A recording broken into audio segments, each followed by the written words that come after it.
Hello friends. बहुत सारी request आ रही थी कि बॉलिंजर बैंड पे कोई वीडियो बनाओ। तो हम एक स्ट्रैटेजी डिस्कस कर रहे हैं बॉलिंजर बैंड में। इसके साथ में हमने एक और इंडिकेटर यूज किया है और ये स्ट्रैटेजी बहुत अच्छी काम करती है अक्रॉस द ग्लोब।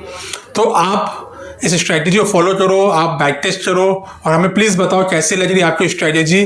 सीधा चलते हैं अपने स्क्रीन पे और देखते हैं कैसे यूज करनी है strategy with every rules, how to use indicator, सब चीज हम क्लियरली डिफाइन करते हैं और देखते हैं कैसी लगती है आपकी ये स्ट्रैटेजीज।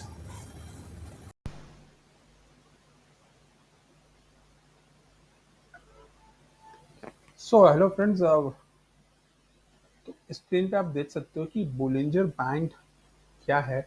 तो बोलिंजर बैंड एक प्राइस रेंज होता है। Okay, it's a boundary for a stock of price range. तो उसमें तीन लाइंस होती है।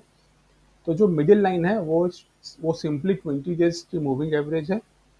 अपर बैंड है वो है middle band plus two standard deviation, मतलब जो वोलेटिलिटी है उसको मेजर करने के लिए। और लोअर बैंड जो है वो middle band plus minus two standard deviation. तो एक रेंज बन जाती है ऐसे। तो हमें क्या करना है, हमें बोलिंजर बैंड खाली यूज नहीं करना, हमें साथ में यूज करना है बोलिंजर बैंड विथ। तो what is this Bollinger band with? ये बताती है कि जो अपर और लोअर बैंड है वो कितने दूर है। तो जैसे ही पास में आने लगते हैं ये दोनों, अपर और मिडिल बैंड, अपर और लोअर बैंड, तब वो एक तो स्प्रिंग जैसे बन जाता है। तो आपने देखा ना बचपन में, आप जो स्प्रिंग है उस पर प्रेस करोगे, जैसे ही छोड़ दो बड़ी हो जाएगी। तो ये जैसे ही अगर आपको ऐसा कॉम्बिनेशन मिले जहां पे ये दोनों रेंज एकदम छोटी हो गई है, okay, and at the same time the range are contracting and the same time Bollinger band width भी फ्लैट है, तो there is a highest probability वो बहुत बड़ा मूव आएगा स्टॉक में। So Bollinger band width is nothing but like a balloon. आपने देखा होगा ना बलून कैसे होता है, बलून का जैसे ही छोड़ोगे फुला के वो फट करके फिस जाता है ना, वैसे ही आपका बलून जैसे ये Bollinger band with works for you. So what are the rules? How to apply this Bollinger Bandwidth?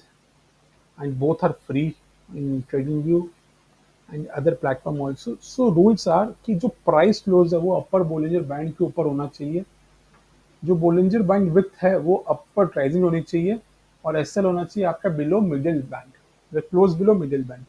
For example, आप इधर जाओगे, यहाँ पे ये BB है, तो इसमें मैंने कुछ सेटिंग में चेंज नहीं किया, सिंपली जो सेटिंग्स है वो आप इंडिकेटर में जाओ, बोलिंजर बैंड यूज करो एंड सिंपल सेटिंग्स है जो है, मैंने 20 EMA बस यहाँ पे लिया हुआ है।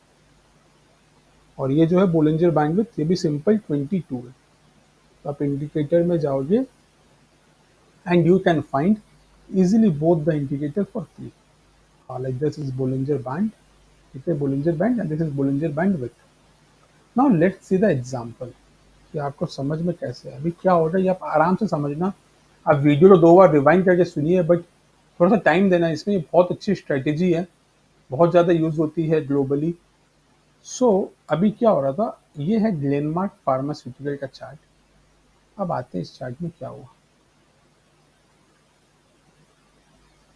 तो अगर आप ध्यान से देखोगे यहाँ पे,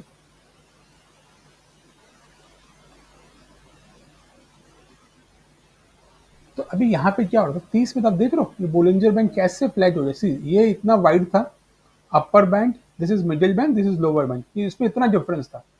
बट ग्रेजुअली ये डिफरेंस छोटा हो गया, नैरो हो गया, लाइक अ स्प्रिंग। प्राइस इधर ही कॉन्सेंट्रेट, और ये जो था, ये जो ऊपर था, ये भी फ्लैट हो गया, ये देखिए रेंज में चल रहा है। सो व्हाट हैपेंड नेक्स्ट, जो नेक्स्ट कैंडल है, ये वाली कैंडल जो है, ये वाली जो कैंडल थी 22 जून। आप इसमें एक चीज देखो, इस यहाँ पे आपको बैंड मिल रहा है, this are the band prices. तो ये जो क्लोज था 1497, अपर बैंड का रेंज क्या था 1481, ठीक है। इस दिन क्लोज नहीं हुआ, बट इस दिन अपर बैंड के ऊपर प्राइस क्लोज है। तो हमारा जो पहला कंडीशन था price should close above upper band, वो यहाँ पे सेटिस्फाई हो गया। सेकेंड कंडीशन था ये फ्लैट होना चाहिए और ये अपवर्ड राइजिंग होना चाहिए। आप देखो उसी दिन ही अपवर्ड राइजिंग भी हुआ। तो हमारा ये अचानक से, ये जो 6 चल रहा था, 667, ये अचानक से 8 हो गया, ये अपवर्ड राइजिंग। तो हमें सिंपली इसके हाई के ऊपर यहाँ पे एंट्री लेनी है, और नेक्स्ट दिन एंट्री लेनी है, और एसएल हो गया। ये जो मिडिल बैंड है इसके नीचे क्लोज होने से एसएल हो गया।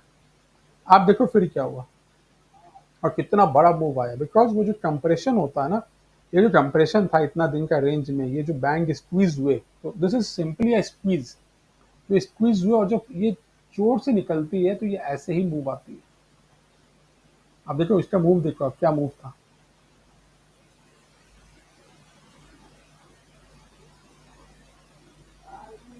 सीधा मूव, वो एक बार भी 20 MA के नीचे आया ही नहीं और जस्ट, ठीक है।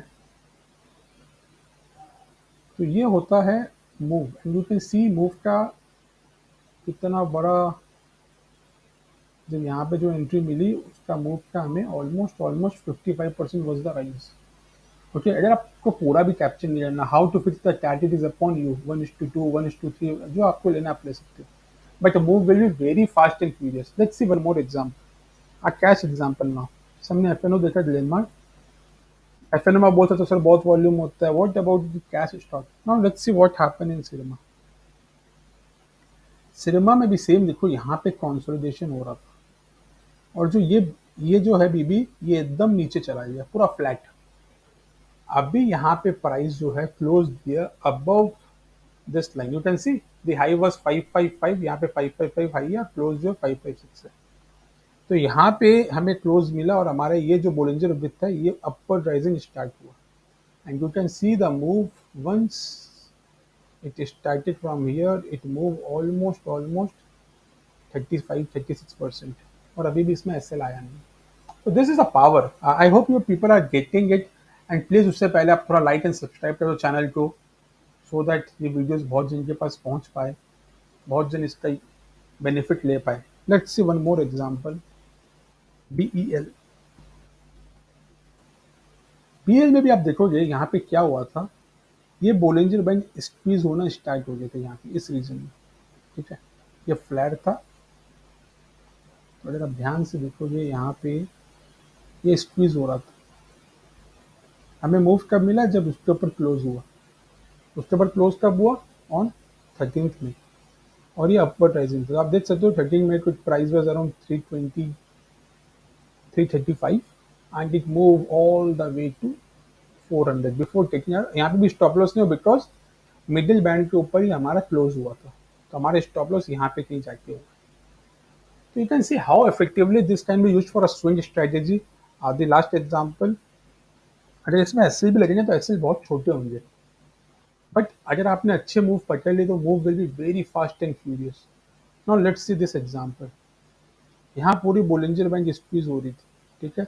यहाँ पे देखो, यहाँ पे हमने एंट्री क्यों नहीं ली, यहाँ पे भी स्क्वीज हुआ, यहाँ पे भी इसके ऊपर बंद हुआ, लेकिन यहाँ पे एंट्री में क्या प्रॉब्लम था, ये डाउनवर्ड राइजिंग था, तो हमें डाउनवर्ड वाले नहीं देंगे, हमें चाहिए जो फ्लैट हो।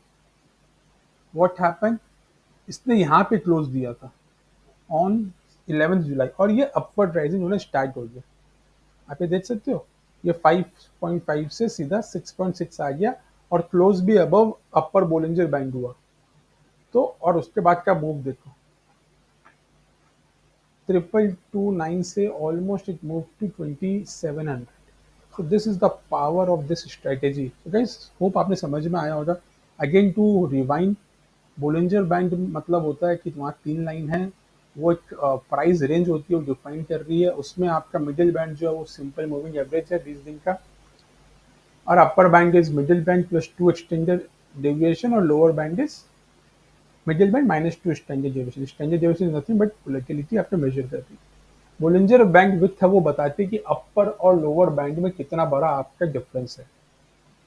जैसे वो नैरो होगी, चांसेस आर हाई कि बहुत ज्यादा ऊपर भागने के लिए रेडी है वो स्टॉक। रूल्स वे आर वेरी सिंपल। रूल्स में क्या था कि आपको क्लोज चाहिए अबव द बोलिंजर बैंड, ठीक है।